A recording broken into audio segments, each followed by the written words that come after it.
Are you all excited for your kids' performance? Can't hear. Yes. Can't hear.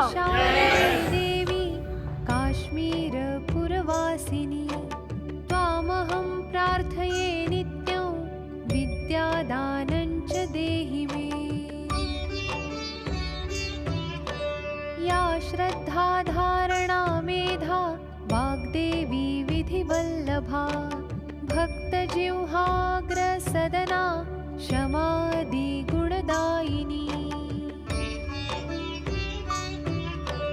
Namami यामिनीनाथ लेखालङ्कृतकुन्तलां भवानीं भवसन्ताप निर्वापणसुधानदीम्।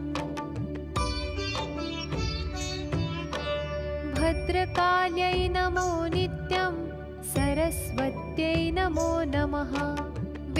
वेदाङ्गवेदान्त विद्यास्थानेभ्य एव च। ब्रह्मस्वरूपा परमा ज्योतिरूपा सनातनी सर्वविद्याधिदेवीया।